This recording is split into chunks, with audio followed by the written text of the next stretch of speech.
ایک بہت ہی خوبصورت نئی ویب سیریز لے کر آئے ہیں. لوگ دوبارہ کیسے زندہ ہوں گے, کہاں جمع ہوں گے, کیسے جمع ہوں گے, حساب کب شروع ہوگا, اسکیل کیسا ہوگا, زمین ٹکڑے ٹکڑے ہو جائے گی, تارے جھڑ جائیں گے اور چاند سورج بے نور ہو جائے. اللہ پاک ارشاد فرمائے گا اب کون باقی رہ گیا ہے. آسمان کو جب بارش برسانے کا حکم دے گا تو وہ 40 دن تک بارش برساتا ہے. السلام علیکم ناظرین, کیسے ہیں آپ سب. قیامت کے بعد آفٹر ججمنٹ ڈے, اور ہم بہت کیوریس ہوتے ہیں, بعض اوقات بڑا ہمیں تجسس ہوتا ہے کہ اس دنیا کے فنا ہو جانے کے بعد کیا ہوگا, لوگ دوبارہ کیسے زندہ ہوں گے, کہاں جمع ہوں گے, کیسے جمع ہوں گے, حساب کب شروع ہوگا اور کن لوگوں کا حساب ہوگا, اور کون سے ایسے لوگ ہوں گے جو حساب سے بچ جائیں گے, کون کون اللہ کی بارگاہ میں شفاعت یعنی سفارش کرے گا, میزان یعنی اسکیل کیسا ہوگا, پل صراط یعنی برج آف صراط پر لوگوں کی کیا کنڈیشن ہوگی, کیا کیفیت ہوگی, لواء الحمد کیا ہے, حوض کوثر کیسا حوض ہے, اور بھی بہت کچھ آپ جانیں گے اس ویب سیریز میں. آخرت کے حوالے سے درست عقائد, اور ان درست عقائد کو جاننے اور اپنی اسلامک نالج میں اضافہ کرنے کے لیے اسٹارٹ سے اینڈ تک ہمارے ساتھ آپ شامل رہیے گا. آج اس ویب سیریز کا ہمارا فرسٹ ایپیسوڈ ہے, اور انشاءاللہ جیسا میں نے بتایا کہ آج کے ایپیسوڈ میں ہم جانیں گے کہ جب قیامت قائم ہوگی اور حضرت اسرافیل علیہ السلام کے سور پھونکنے سے یہ دنیا فنا ہو جائے گی, ڈسٹرائے ہو جائے گی, زمین ٹکڑے ٹکڑے ہو جائے گی, تارے جھڑ جائیں گے اور چاند سورج بے نور ہو جائیں گے. پھر ملک الموت, جی ہاں حضرت اسرائیل علیہ السلام جو روح قبض کرنے والے فرشتے ہیں, اللہ تعالیٰ کی بارگاہ میں عرض کریں گے الہی جسے تو نے چاہا اس کے علاوہ سب زمین و آسمان والے فنا ہو چکے ہیں. یعنی چند یوں سمجھیے کہ افراد کے علاوہ باقی دنیا میں سب دنیا سے جا چکے ہوں گے, سب کو موت آ چکی ہوگی. اللہ پاک ارشاد فرمائے گا اب کون باقی رہ گیا ہے, حالانکہ وہ خوب جانتا ہے. ملک الموت عرض کریں گے اے میرے رب تو باقی ہے, عرش اٹھانے والے فرشتے باقی ہیں, اور جبرائیل اور میکائیل اور میں یعنی حضرت اسرائیل کہیں گے میں باقی ہوں. اللہ پاک ارشاد فرمائے گا عرش اٹھانے والے فرشتے فوت ہو جائیں تو وہ بھی فوت ہو جائیں گے, اب کون باقی ہے, تو ملک الموت علیہ السلام عرض کریں گے اے میرے رب اب تو باقی ہے, اسرافیل اور میں باقی ہوں.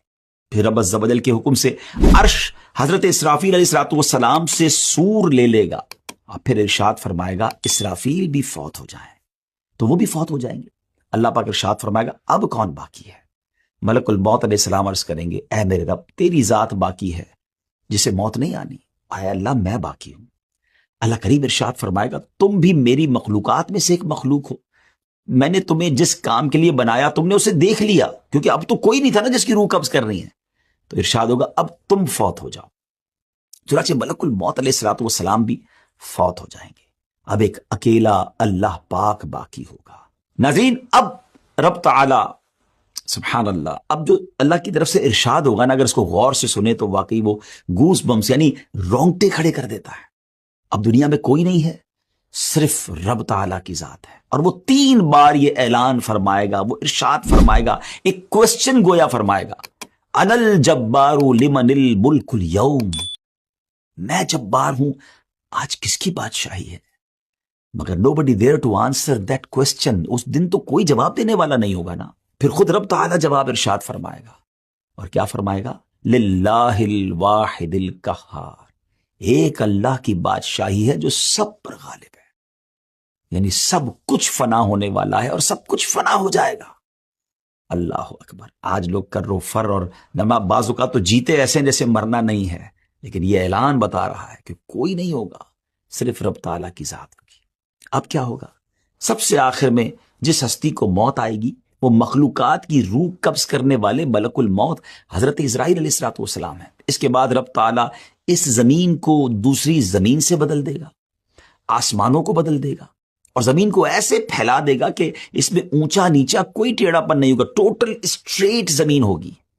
پھر اللہ پاک کے حکم سے مخلوق اس بدلی ہوئی زمین پر اس طرح آ جائے گی جیسے وہ پہلی والی زمین میں تھی, یعنی جو پہلے زمین میں دفن تھے وہ اس زمین میں دفن ہو جائیں گے, اور جو باہر تھے وہ اس پر بھی باہر رہیں گے, کیونکہ کئی لوگ تو ایسے ہوں گے جن کو دفن نہیں کیا جائے گا, وہ تو قیامت طاری ہو جائے گی, اور جو لوگ دنیا میں لوگ ہوں گے وہ اسی طرح زمین پر پھیلے ہوئے ہوں گے, وہ اس نئی زمین پر آ جائیں گے.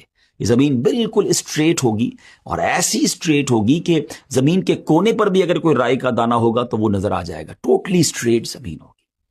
اب اللہ کریم آسمان کو جب بارش برسانے کا حکم دے گا تو وہ 40 دن تک بارش برساتا رہے گا، یہاں تک کہ مخلوق پر پانی 12 ہاتھ کے برابر بلند ہو جائے گا، اتنا پانی ہو جائے گا۔ پھر اللہ کریم باڈیز کو اگنے کا حکم دے گا۔ کمال دیکھیں، رب کی شان دیکھیں، اب باڈیز جو ہے وہ سبزیوں کی طرح اگنے لگ جائیں گی، یہاں تک کہ جب ان کے جسم پہلے کی طرح کمپلیٹ ہو جائیں گے تو اللہ پاک کی طرف سے حکم ہوگا کہ میرا عرش اٹھانے والے فرشتے زندہ ہو جائیں۔ وہ تو کن کا مالک ہے نا، وہ تو فرماتا ہے کن ہو جا تو ہو جاتا ہے، وہ فرمائے گا زندہ ہو جائیں، تو عرش اٹھانے والے فرشتے زندہ ہو جائیں گے۔ سب سے پہلے دوبارہ زندہ ہونے والوں میں یہی فرشتے ہوں گے۔ اسرافیل سور پکڑیں گے اور اپنے منہ پر رکھ لیں گے، پھر اللہ پاک ارشاد فرمائے گا جبرائیل اور میکائیل زندہ ہو جائیں، تو وہ دونوں بھی زندہ ہو جائیں گے۔ پھر اللہ پاک روحوں کو بلائیں گا تو روحیں حاضر کی جائیں گی۔ سبحان اللہ، اے مسلمانوں آپ کو مبارک ہو، ایمان والو مبارک ہو۔ مسلمانوں کی روحیں نور سے چمک رہی ہوں گی اور باقی روحیں اندھیرے میں ہوں گی۔ اللہ کریم سب روحیں کو سور میں ڈال دے گا اور پھر حضرت اسرافیل علیہ السلام کو حکم فرمائے گا کہ وہ دوبارہ اٹھنے اور جمع کرنے والی پھونک مارے۔ بس وہ جب پھونک ماریں گے سور میں تو روحیں سور سے شہد کی مکھیوں کی طرح نکل کر زمین و آسمان کے درمیان خلا کو بھر دیں گی۔ بس روحیں زمین کے نیچے اپنی باڈیز کی طرف جائیں گی اور ناک کے جو ہولز ہوں گے نا، ناک کے سوراخ سے داخل ہو کر جسم میں سرایت کر جائیں گی۔ اس کے بعد حشر برپا ہوگا اور لوگ جمع ہونا شروع ہوں گے۔ ویورز کیسی معلومات ہے، سنتے ہیں تو بعض اوقات عقل حیران ہو جاتی ہے کہ پھر سے وہ لوگ زندہ ہوں گے۔ ذرا غور کریں نا کہ دو نفخوں یعنی دونوں سوروں کے درمیان، یعنی ایک سور وہ جس میں سب کو موت آ جائے گی اور دوسری سور جس میں دوبارہ زندہ کیا جائے گا، 40 سال کا وقفہ ہوگا۔ خیر وقفہ جتنا بھی ہو، لیکن ذہن میں ایک سوال تو پیدا ہوتا ہے نا کہ یہ ہوگا کیسے کہ اتنا ٹائم پیریڈ گزر گیا ہوگا، باڈیز تو ڈیکمپوز ہو چکی ہوں گی، باڈی کے ٹائنی پارٹیکلز، چھوٹے چھوٹے ذرے زمین کے پارٹیکل کے ساتھ مل چکے ہوں گے، نہ جانے کہاں کہاں پہنچ چکے ہوں گے، پھر یہ سب کیسے ہوگا؟ یاد رکھیے کہ انسان کی ہر چیز گل جاتی ہے سوائے عجب الزم کے۔ اب یہ کیا ہے؟ یہ ایک ہڈی کے بارے میں کہا جاتا ہے اور بروز قیامت اسی ہڈی پر مخلوق کو دوبارہ بنایا جائے گا۔ عجب الزم کے لفظی معنی ہے دم گچھ، عجب کے معنی ہے اصل اور ضم کا معنی ہے دم۔ اب یہاں کچھ لوگ کہتے ہیں کہ اسپائنل کارڈ، دیکھیں ہماری جو ریڑھ کی ہڈی ہوتی ہے، انسان اسی پر بیٹھتا ہے، یہ باقاعدہ پلر کی حیثیت رکھتی ہے، جیسے دیوار کے لیے بنیاد ہوتی ہے۔ اگر یہاں یہ ہڈی مراد ہے تو حدیث کے معنی پھر یہ بنیں گے کہ یہ ہڈی جلد فنا نہیں ہوتی اور مٹی 100 سال کے بعد اس کو ڈیکمپوز کرتی یعنی گلاتی ہے۔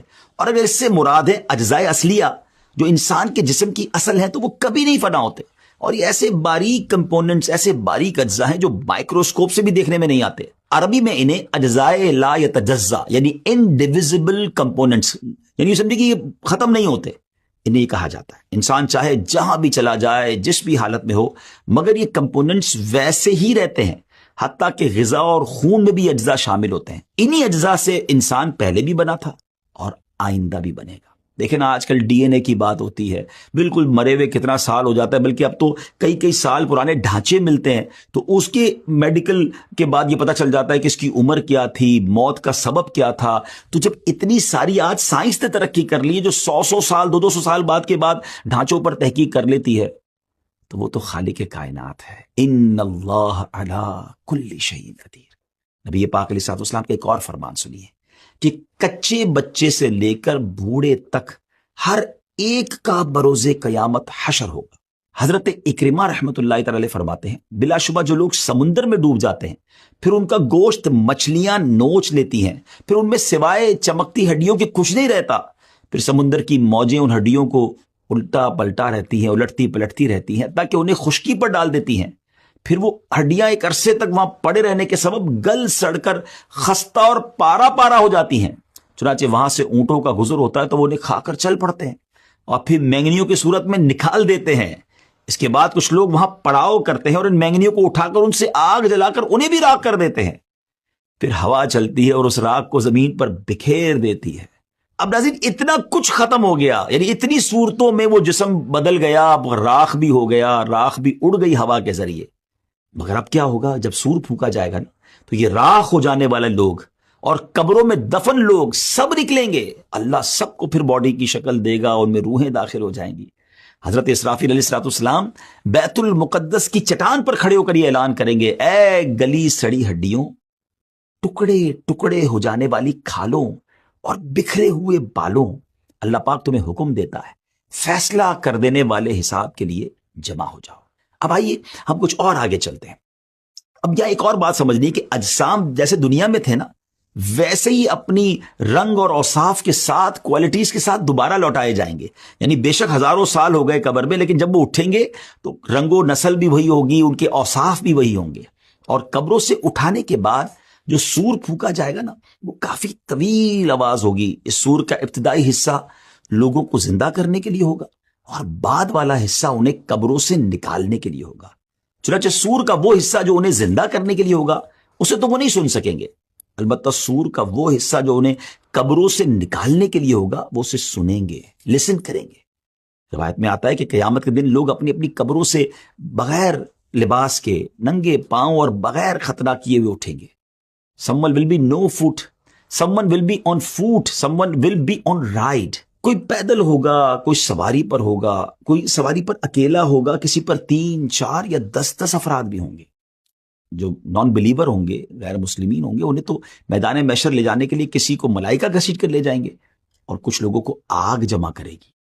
حدیث پاک کے مطابق نبی کریم علیہ الصلوۃ والسلام نے اپنے دستے مبارک سے ایک بار بڑا کمال کا اشارہ فرمایا۔ نبی پاک نے ملک شام کی طرف اشارہ کر کے فرمایا کہ تمہارا حشر وہاں ہوگا، اور اسی طرح ایک روایت میں آتا ہے کہ بلا شبہ تمہارا حشر بیت المقدس میں ہوگا۔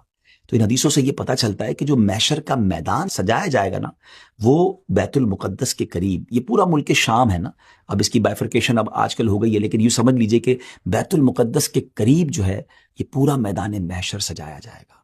بروز محشر کی زمین کیسی ہموار ہوگی، کتنی پلین اینڈ اسٹریٹ ہوگی، جیسے میں نے بتایا کہ رائی کا ایک دانہ بھی کونے پہ رکھا ہوگا تو وہ دوسرے کنارے سے دکھائی دے گا۔ مگر ایک اور امیزنگ بات ہے کہ اس دن جو زمین ہوگی نا، وہ ہماری طرح راک کی یا مٹی کی نہیں ہوگی، کاپر کی ہوگی، تانبے کی ہوگی۔ اللہ اکبر۔ اور سورج آج کتنا دور ہے؟ ایک تحقیق کے مطابق 93 ملین مائلز اوے ہے۔ جی ہاں، 9 کروڑ 30 لاکھ مائلز، اور اس دن 1 میل کی مسافت ہوگا۔ آپ امیجن تو کریں گرمی کا عالم کیا ہوگا، یہ کیسے بیئربل کیسے ہوگا۔ ذرا غور کیجئے کہ اتنا ڈسٹنس، 93 ملین مائل کا ڈسٹنس کے باوجود بھی سورج کی پشت ہماری طرف ہے، لیکن جب کبھی گرمیوں میں ہمارا چہرہ اس کے سامنے آ جائے اور گرمی کا موسم ہو تو گھر سے باہر نکلنا دشوار ہو جاتا ہے۔ اس وقت 1 میل کے فاصلے پر ہوگا، اور اس کی پشت نہیں، اس کا منہ ہماری طرف ہوگا۔ ہم سوچ بھی نہیں سکتے گرمی کا عالم کیا ہوگا۔ اور آج زمین مٹی کی ہے، اس کے باوجود ہم دھوپ میں ننگے پیر زمین پر کھڑے نہیں رہ سکتے۔ اس وقت کاپر کی زمین ہوگی، سورج اتنا قریب ہوگا تو وہ ہیٹ کتنی ہوگی، وہ ٹیمپریچر کتنا ہوگا، اور اس گرمی اور اس حالت میں سویٹنگ، پسینہ اس کثرت سے نکلے گا۔ اب ذرا غور کیجئے گا کہ ہم دیکھیں نا، کسی زمین پر پانی ڈالیں تو وہ ایبزارب کر لیتی ہے، مگر ایک لمٹ تک ایبزارب ہوتا ہے، پھر وہ پانی اوپر آنا شروع ہو جاتا ہے۔ بتایا گیا اتنا پسینہ نکلے گا کہ پہلے 70 گز زمین اس پسینے کو ایبزارب کر لے گی، مگر اس کے بعد زمین میں اب یہ صلاحیت نہیں رہے گی کہ وہ کچھ اور مزید جذب کر سکے، ایبزارب کر سکے۔ اب وہ پسینہ زمین پر اوپر کی طرف چڑھنا شروع ہوگا، اور روایتوں میں آتا ہے کسی کے ٹخنوں تک اس کا پسینہ ہوگا، کسی کی نیز یعنی گھٹنوں تک پسینہ ہوگا، اور کسی کی کمر تک پسینہ ہوگا، کسی کے سینے تک، اور کوئی گلے تک پسینے میں ڈوبا ہوگا۔ اللہ اکبر۔ اور کافروں کے بارے میں آتا ہے، غیر مسلموں کے بارے میں آتا ہے کہ منہ تک چڑھ کر لگام کی طرح اس کا پسینہ جکڑ لے گا، جس میں وہ ڈبکیاں کھا رہا ہوگا۔ اور پیاس کا عالم کیا ہوگا، تھرسٹ کا عالم کیا ہوگا۔ آج جون جولائی کی گرمی میں پانی پی پی کے تھک جاتے ہیں، پھر بھی پیاس نہیں بجھتی، مگر قیامت کے دن حالت یہ ہوگی کہ بعضوں کی زبانیں منہ سے باہر نکل آئیں گی، دل ابل کر گلے کو آ جائیں گے۔ العطش العطش، ہائے پیاس کی صدائیں بلند ہو رہی ہوں گی۔ ویورز، یہاں ایک بات بڑی اہم ہے کہ تمام تکالیف اور پریشانیاں اپنے اپنے اعمال کے مطابق ہوں گی۔ ہاں، جس نے چاندی سونے کی زکوٰۃ نہ دی ہوگی، اس مال کو خوب گرم کر کے اس کی کروٹ، پیشانی اور پیٹھ داغی جائے گی۔ پھر سے جانوروں کی زکوٰۃ نہ دی ہوگی، اس کے جانور قیامت کے دن خوب تیار ہو کر آئیں گے اور اس شخص کو وہاں لٹائیں گے اور اپنے سینگوں سے مارتے اور پاؤں سے رونتے ہوئے اس پر گزریں گے۔ جب اسی طرح سب گزر جائیں گے، پھر ادھر سے واپس آ کر یوں ہی اس پر گزریں گے۔ یہ جانور اسی طرح کرتے رہیں گے اس وقت تک جب تک حساب ختم نہ ہو جائے۔ کہ تمام تکالیف اور پریشانیاں اپنے اپنے اعمال کے مطابق ہوں گی۔ جو اللہ کے نیک بندے ہوں گے ان کے لیے اتنا دن بھاری نہیں ہوگا۔ حضرت ابن مسعود رضی اللہ تعالیٰ بیان کرتے ہیں، بروز قیامت لوگوں کو جمع کیا جائے گا، اس قدر بھوکے ہوں گے کہ پہلے کبھی اتنے بھوکے نہ تھے۔ ایسے بے لباس ہوں گے کہ اس سے پہلے کبھی ایسے بے لباس نہ ہوئے، ایسے پیاسے ہوں گے کہ اس سے پہلے کبھی ایسے پیاسے نہ ہوئے، ایسے تھکے ہارے ہوں گے کہ اس سے پہلے کبھی ایسے تھکے ہوئے نہ ہوں گے۔ جس نے اللہ پاک کے لیے کسی کو کھلایا ہوگا، اللہ پاک اسے قیامت کے دن کھلائے گا۔ جس نے اللہ پاک کے لیے کسی کو پلایا ہوگا، اللہ اسے قیامت کے دن پلائے گا۔ جس نے اللہ کریم کے لیے کسی کو لباس پہنایا ہوگا، رب کریم اسے لباس پہنائے گا۔ اور جس نے اللہ کے لیے عمل کیا ہوگا، اللہ پاک اسے کافی ہوگا۔ جس نے اللہ پاک کے دین کی مدد کی ہوگی تو اللہ کریم اس دن اسے راحت عطا فرمائے گا۔ ذرا غور کیجئے ناظرین، زندگی میں ایسے کام کرنے ہیں، لوگوں کی خدمت کریں، کسی کو کھانا کھلاتے رہیں، کسی کو پلاتے رہیں، پیاسے کو پانی پلا دیا کریں، بے لباس کو لباس دے دیا کریں۔ کیا معلوم یہ نیکیاں قیامت کے دن ایسے کام آ جائیں کہ ہمیں وہاں اللہ کی نعمتیں مل جائیں، ہم اس تکلیف سے بچ جائیں۔ اگر آپ چاہتے ہیں کہ آپ کو ریفرنسز بھی مل جائیں کہ کچھ باتیں قرآن سے ہوئی ہیں، کچھ احادیث سے ہوئی ہیں، کچھ بزرگان دین کے اقوال ہیں، تو آپ ڈسکرپشن میں وہ ہمارے ریفرنسز بھی لے لیجئے گا۔ اور ناظرین، جس طرح میں نے بتایا آپ کو کہ ہماری ایک بہت خوبصورت ویب سیریز قیامت کی نشانیاں، جس کو ملینز آف لوگوں نے دیکھا، اگر آپ اسے بھی دیکھنا چاہتے ہیں تو بہتر ہوگا کہ آپ اس کو بھی دیکھیں۔ قیامت سے پہلے کیا ہوگا، بڑی ڈیٹیل میں ہم نے کئی ایپیسوڈز میں اسے بیان کیا ہے، تو اس کا لنک بھی آپ کو ڈسکرپشن میں مل جائے گا۔ ناظرین، باتیں بہت ساری کرنی ہے آپ سے، لیکن معاملہ بھی تو بہت بڑا ہے نا۔ قیامت کیسے طاری ہوگی اور پھر اس دن لوگوں کے ساتھ معاملات کیا ہوں گے، یہ تو ابھی پہلی ایپیسوڈ ہے نا۔ اگلے ایپیسوڈ میں ہم یہ معلوم کریں گے کہ مختلف لوگ محشر میں جب آئیں گے تو ان کی کیفیات کیا ہوں گی، کنڈیشنز کیا ہوں گی، بڑی امیزنگ باتیں اس میں، اور یہ بھی جانیں گے کہ کن کن حالتوں میں لوگ اللہ کی بارگاہ میں پیش ہوں گے۔ ہمیں اجازت دیجیے، اگلی ایپیسوڈ میں پھر ملاقات ہوگی۔ فی امان اللہ، السلام علیکم ورحمۃ اللہ وبرکاتہ۔